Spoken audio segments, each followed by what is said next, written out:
तो मीशो भारत के e commerce space में एक बहुत बड़ा नाम अब अपना आईपीओ लाने की तैयारी में है। आज हम उनकी ऑफिशियल फाइलिंग को ही डिकोड करेंगे, समझेंगे कि क्या है इनका बिजनेस मॉडल, क्या है इनकी ताकतें और कौन से बड़े जोखिम हैं जिन पर नजर रखनी चाहिए। यही वो सवाल है जो मीशो के पूरे बिजनेस की बुनियाद है। सोचिए जरा, एक ऐसा मॉडल जो ई कॉमर्स के सारे पुराने नियमों को ही चुनौती दे रहा है। चलिए इसी में थोड़ा और गहराई से उतरते हैं। आज की हमारी पूरी बातचीत इन 5 हिस्सों में बटी होगी। हम मीशो के मॉडल को समझने से शुरू करेंगे और फिर इसके फाइनेंशियल्स और भविष्य के प्लान तक हर पहलू पर एक एक करके नजर डालेंगे। तो सबसे पहले आइए ये समझते हैं कि आखिर मीशो में ऐसा क्या है जो इसे बाकियों से अलग बनाता है। देखिए, ये सिर्फ एक और ऑनलाइन स्टोर नहीं है, बल्कि ये पूरी तरह से अलग ही तरह का डिजिटल बाजार है। देखिए, भारत में ई कॉमर्स के मोटे तौर पर 2 मॉडल हैं। एक है सुविधा केंद्रित, जहां ब्रांडेड सामान और तेज डिलीवरी पर फोकस होता है, और दूसरा है वैल्यू केंद्रित, और मीशो इसी कैटेगरी का बादशाह है। यहाँ जोर सर्च करने पर नहीं, बल्कि डिस्कवर करने पर है। मतलब ये एक ऑनलाइन मेले जैसा है, जहाँ ग्राहक बस स्क्रॉल करते जाते हैं और कुछ नया और सस्ता ढूंढते हैं। सप्लाई भी ज्यादातर छोटे अनब्रांडेड सेलर से आती है, और इसलिए इनकी कमाई का मेन सोर्स कमीशन नहीं, बल्कि सेलर्स द्वारा दिए गए विज्ञापन है। तो मीशो की पूरी स्ट्रैटेजी का जो कोर है वो है ये प्लेटफॉर्म बेस्ड मॉडल। इसका सीधा सा मतलब ये है कि वो खुद कोई सामान नहीं रखते, कोई वेयरहाउस मैनेज नहीं करते। वो बस एक टेक्नोलॉजी प्लेटफॉर्म है जो लाखों छोटे छोटे सेलर्स को करोड़ों खरीदारों से मिलाता है। और डिलीवरी, उसके लिए भी बाहरी लॉजिस्टिक्स कंपनियों का इस्तेमाल होता है। इसी वजह से ये बिजनेस मॉडल बेहद हल्का और कैपिटल एफिशिएंट बन जाता है। अच्छा, अब बात करते हैं मीशो की ताकतों की। मतलब वो क्या वजह हैं जो इन्वेस्टर्स को इसके फ्यूचर को लेकर काफी पॉजिटिव बना सकती हैं। ये नंबर देखिए, बस यही नंबर अपने आप में एक पूरी कहानी कहता है। 21 करोड़ से ज्यादा ट्रांजैक्टिंग यूजर्स। ये आंकड़ा दिखाता है कि मीशो का स्केल कितना बड़ा है और भारत के छोटे शहरों में इसकी पकड़ कितनी गहरी है। और बात सिर्फ ये नहीं है कि इनका यूजर बेस बड़ा है, बल्कि ये बहुत तेजी से बढ़ भी रहा है। जैसा कि इस चार्ट में साफ दिख रहा है, पिछले 3 सालों में यूजर्स की संख्या लगातार बढ़ी है। वित्त वर्ष 2023 में जो नंबर 13.6 करोड़ था, वो वित्त वर्ष 2025 तक करीब 20 करोड़ पहुंच गया। ये एक जबरदस्त ग्रोथ का ट्रैक रिकॉर्ड है। ये सब काम कैसे करता है? इसे फ्लाईव्हील इफेक्ट कहते हैं, और ये समझना बहुत दिलचस्प है।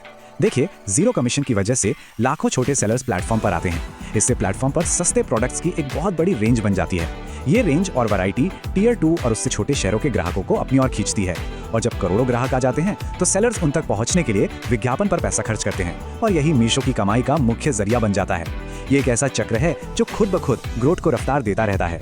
लेकिन हर कहानी के 2 पहलू होते हैं। हर इन्वेस्टमेंट की तरह यहाँ भी कुछ बड़े जोखिम हैं। तो अब जरा उन चुनौतियों पर नजर डालते हैं जिनका जिक्र खुद मीशो ने अपनी आईपीओ फाइलिंग में किया है।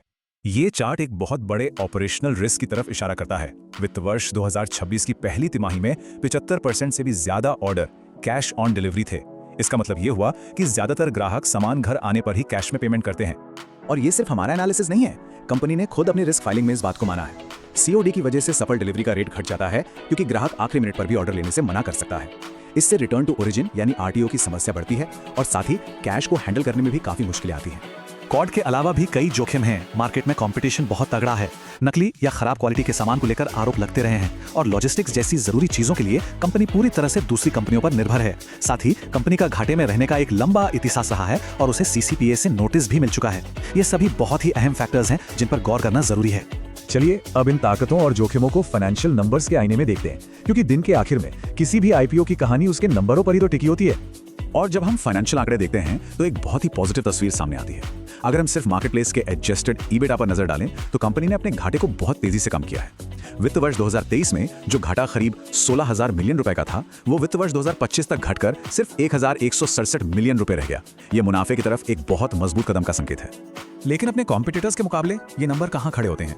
वित्त वर्ष 2025 में मीशो का रेवेन्यू करीब 94,000 मिलियन रुपए था। ये विशाल मेगामार्ट के काफी करीब है, लेकिन एवेन्यू सुपरमार्ट यानी डी मार्ट और ट्रेंड जैसे बड़े और स्थापित प्लेयर्स से अभी भी काफी पीछे है।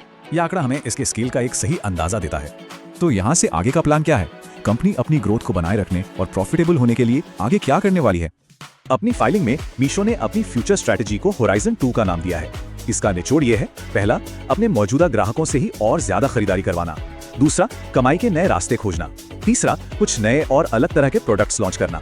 और चौथा, एआई और टेक्नोलॉजी का इस्तेमाल करके अपनी ऑपरेशनल कॉस्ट को कम करना। मतलब ये ग्रोथ और एफिशिएंसी दोनों पर एक साथ फोकस करने का एक सोचा समझा प्लान है। और आखिर में हम फिर से उसी सबसे बड़े सवाल पर आ जाते हैं। एक तरफ एक ऐसा जबरदस्त कैपिटल एफिशिएंट मॉडल है जिसने भारत के टियर 2 और टियर 3 शहरों पर कब्जा कर लिया है, तो वहीं दूसरी तरफ कैश ऑन डिलीवरी और क्वालिटी कंट्रोल जैसे बहुत गंभीर ऑपरेशनल जोखिम भी हैं। इस आईपीओ की पूरी कहानी इसी एक सवाल के जवाब पर टिकी है: क्या मीशो की ताकतें उसके जोखिमों पर भारी पड़ेंगी?